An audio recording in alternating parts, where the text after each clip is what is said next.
Hello everyone, this is me Savia here. मैं आपके लिए लेके आई हूँ एक और रीडिंग जो कि होगी for whoever needs it. Topic reading का रहेगा उन लोगों के लिए जो जानना चाहते हैं कि जो भी स्पेसिफिक समवन है जिसके साथ आप करंटली हो या डील कर रहे हो और आप जानना चाहते हो कि क्या ये पर्सन आपसे शादी करेगा, हाँ या ना, तो ये रीडिंग चेक कर सकते हो। इस रीडिंग में हम ये जानेंगे कि क्या ये पर्सन आपसे शादी करेगा या नहीं। साथ में हम ओरेकल गाइडेंस भी ऐड करेंगे, सो स्टे ट्यून्ड। और रीडिंग शुरू करने से पहले रिमाइंड करवा दूँ कि ये एक जनरल रीडिंग है, सबके साथ मैच कर भी सकती है और नहीं भी। सो जो बातें जो मैसेजेस मैच करते हैं उन मैसेजेस को पिक करो और बाकी सब कुछ छोड़ दो। अगर आप पर्सनल रीडिंग्स चाहते हो पेपॉल से इजी पैसेज पेमेंट कर सकते हो। सिर्फ तभी रीच आउट करो ताकि आपका भी टाइम वेस्ट नहीं हो और मेरा भी। सो लेट्स सी कि क्या ये पर्सन आपसे शादी करेगा, हाँ या ना। Let's see. King of swords,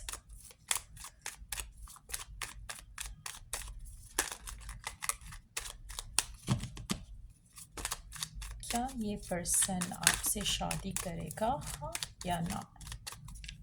हो सकता है कि आपके माइंड में कोई ऐसा पर्सन हो जो कि कभी ओपनली एक्सप्रेस नहीं करता कि उसकी इंटेंशंस क्या हैं, तभी ये रीडिंग देख सकते हो। सो लेट्स सी, क्या ये पर्सन कभी आपसे शादी करेगा, हाँ या ना। टू बी ऑनेस्ट, जिसके साथ भी आप डील कर रहे हो ये पर्सन फ़िलहाल आप में लविंग वे में इंटरेस्टेड नहीं है। टू बी ऑनेस्ट, हो सकता है कि आप उसके साथ हो, काफ़ी टाइम से साथ हो, लेकिन जहाँ पर एक्शन की बात आती है, फ़िलहाल क्योंकि उसके दिल में आपके लिए फीलिंग्स इमोशंस वैसे नहीं हैं जैसे आपके दिल में शायद हैं। मुझे लगता नहीं है कि गिवन सिचुएशन में आपको लेकर ये पर्सन कोई मेजर डिसीजन लेगा। To be honest, let's see more cards first. तो ये पर्सन आपसे शादी करेगा,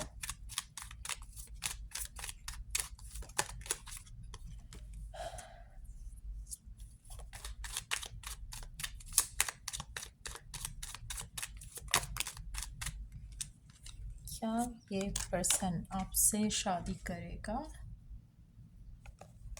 हाँ या ना।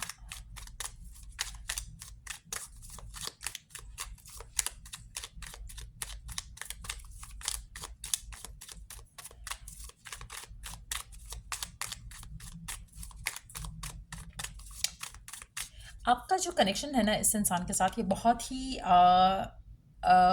वियर्ड किस्म का कनेक्शन है। आपके इस इंसान के साथ साइकिल्स चलते हैं, कुछ साइकिल्स अच्छे होते हैं, कुछ साइकिल्स बुरे होते हैं। कभी आप दोनों की कम्युनिकेशन बहुत अच्छी होती है, कभी बहुत ना होने जैसी कम्युनिकेशन होती है या होती ही नहीं है। ऑन एंड ऑफ सिचुएशन हो सकती है आप दोनों के दरम्यान में। लेकिन जो ये पर्सन है, क्योंकि ओपनली इंटेंशंस रिवील नहीं करता, आप हमेशा हर दफ़ा जब इस इंसान के साथ आते हो डिसअपॉइंटमेंट को डील करते हो। हर दफ़ा आप इस उम्मीद से आते हो, हर दफ़ा आप इस उम्मीद से इस इंसान के साथ होते हो कि इवेंचुअली चीज़ें शादी की तरफ लीड करेंगी या फिर आपकी जो डिज़ायर है, आपकी जो विश है वो पूरी होगी। लेकिन ये पर्सन हमेशा आपको डिसअपॉइंट करता है। टू बी ऑनेस्ट, मुझे लगता है कि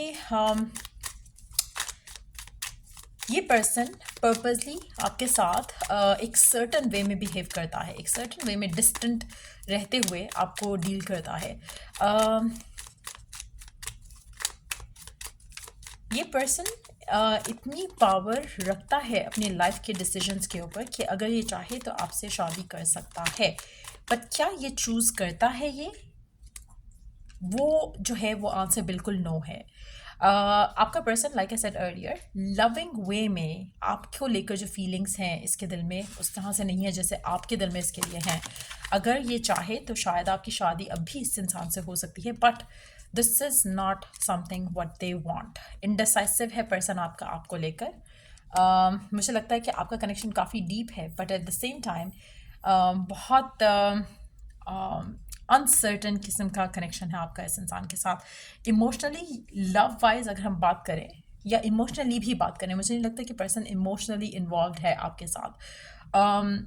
शादी की जहाँ पे बात आती है, आपको होप्स बहुत ज़्यादा रहेंगी इससे, इस इंसान से। आपको लगेगा टाइम टू टाइम कि शायद this person loves you as you love them, but मुझे नहीं लगता कि इसके दिल में उस तरह की फीलिंग्स हैं आपको लेकर फ़िलहाल। आपके लिए ये पर्सन आपकी विश फुलफिलमेंट है, बट उसके लिए आप क्या हो वो नहीं जानता है। सो कहीं ना कहीं ये शादी वाली सिचुएशन जो आप डिज़ायर कर रहे हो, उसमें आपको जब भी डिज़ायर करोगे उसमें आपको डिसअपॉइंटमेंट मिलेगी। लेकिन with the magician card, with S of pentacle, with 9 of Cups, आप ये लव स्टोरी जो आप चाहते हो, डिज़ायर करते हो इस इंसान के साथ, उसको मैनिफेस्ट कर सकते हो। हैविंग सेड दैट, क्या ये वर्थ है कि आप इसमें अपना टाइम और एनर्जी लगाओ या नहीं? उसका answer is a no, to be honest. अगर आप चाहो, अगर आपको स्टिल लगता है कि you love this person, you want to be with this person, आप मैनिफेस्ट कर सकते हो, which is a big yes to that. लेकिन इस इंसान का चेंज होना और फ्रॉम दिस मोमेंट ऑनवर्ड्स उस डायरेक्शन में जाना जहाँ पे आप चाहते हो, ये बहुत ज़्यादा टाइम कंज्यूमिंग रहेगा। उसमें अगर आप पॉजिटिव नहीं रह पाते हो तो डेफिनेटली आपकी शादी इस इंसान से नहीं होगी। अगर आप पॉजिटिव रह पाते हो तो चांसेस रहेंगे कि आपकी शादी इस इंसान से हो, ये पर्सन आपको लेकर बदल जाए। गिवन सर्कमस्टांसिस में अगर आप चूज़ करते हो कि आपने कुछ नहीं करना, आपने कोई एफर्ट नहीं करना, you have been with this person, आप फेडअप हो चुके हो, देन आपकी शादी इस इंसान से नहीं हो रही। आप में से बहुत कम लोग होंगे जो कि मैनिफेस्ट करेंगे अपनी शादी इस इंसान के साथ। मेजॉरिटी लोग चूज़ करेंगे to move on from this person. So अगर आप पेशेंट रहते हो, अगर आप इसके ऊपर वर्क करते हो, आपकी शादी होगी इस इंसान से, ये शादी करेगा आपसे। लेकिन मेजॉरिटी लोगों के लिए मुझे नहीं लगता कि आप चूज़ करोगे कि आप इसका वेट करो, या आप चूज़ करोगे कि आप इस इंसान को और टाइम दो। सो क्या ये शादी करेगा आपसे? Until unless you put the effort, the answer is a no, क्योंकि ये पर्सन आपके लिए वैसे फील नहीं करता जैसा आप फील करते हो। So the answer is a no. But अगर आप मैनिफेस्ट करना चाहो तो आप कर सकते हो, लेकिन it's not gonna be an easy manifestation, to be honest. क्योंकि ये पर्सन आपको लेकर कुछ सिनेरियोज होते हैं जहाँ पे दोनों सेम चीज़ चाह रहे हो एंड देन चीज़ें वर्कआउट नहीं करी, तो उसको मैनिफेस्ट करना क्विकली आप पॉसिबल होता है।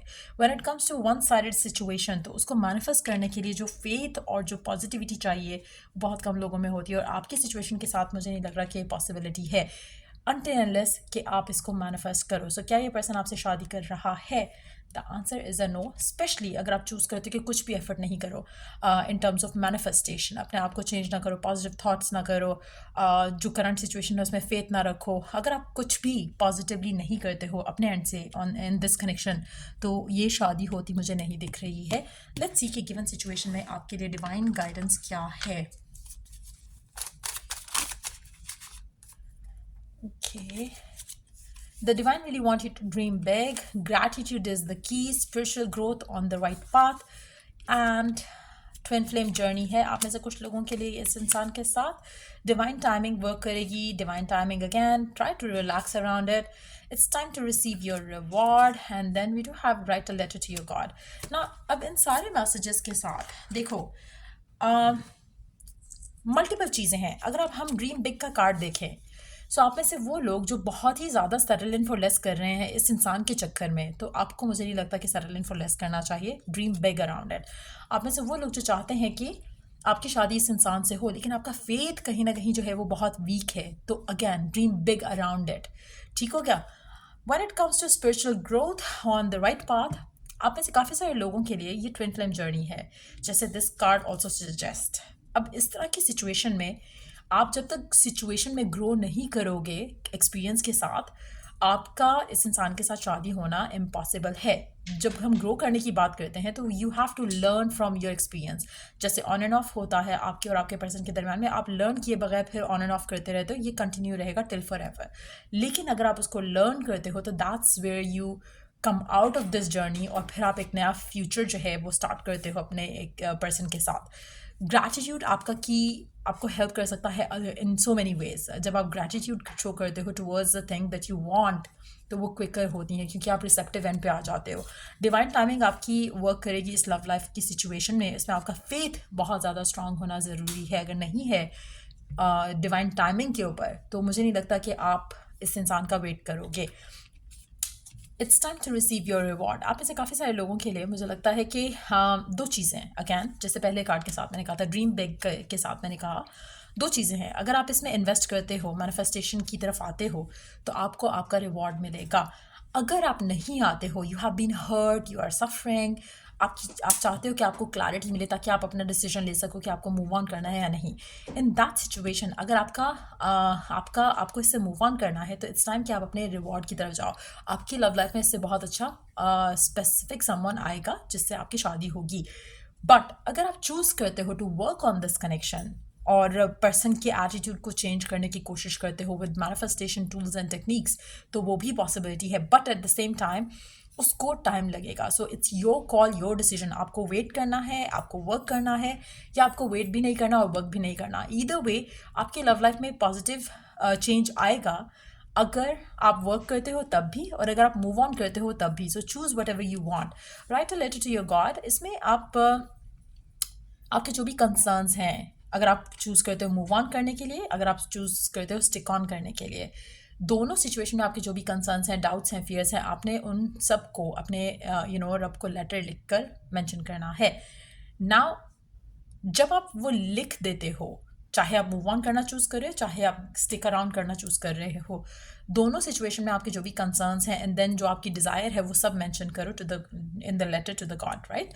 उसके बाद आपने बिलीफ रखना है, फेथ रखना है कि जो भी आपकी कंसर्न्स थे, जो भी आपकी विशेष थी, जो भी आपकी डिज़ायर्स हैं, उसका divine is going to take care of it. Now आपको रिलैक्स करना है दोनों सिचुएशन में। जो भी आप चूज़ करते हो उसके accordingly you have to write down things, and उसके बाद आपने उसको ऐसे कंसिडर करना है कि as it is done. Then comes the gratitude. फिर आपने उसको लेकर ग्रैटिट्यूड शो करना है as if whatever you have asked वो पूरा हो गया है। इट्स जस्ट टाइम कि जैसे आप ऑर्डर प्लेस करते हो किसी भी चीज़ के लिए, उसको थोड़ा टाइम लगता है डिलीवर होने के लिए। सो आपको ये बिलीव रखना है कि आपने ऑर्डर प्लेस कर दिया, now it's is on its way to you. Meanwhile आपने वरिड नहीं होना, एंक्शियस नहीं होना, फियरफुल नहीं होना, and then allow it to come through. फिर आपकी जो डिज़ायर है वो आपको पूरी होती दिखेगी। सो या ये रीडिंग आप लोगों की अगर आपको हेल्प किया हो, गाइड किया हो, तो लाइक शेयर सब्सक्राइब जरूर करो। Till I do the next reading आप लोगों के लिए टेक केयर। और अगर आप कोई भी पर्सनलाइज्ड सर्विस चाहते हो तो check description box for that. So या टेक केयर, बाय।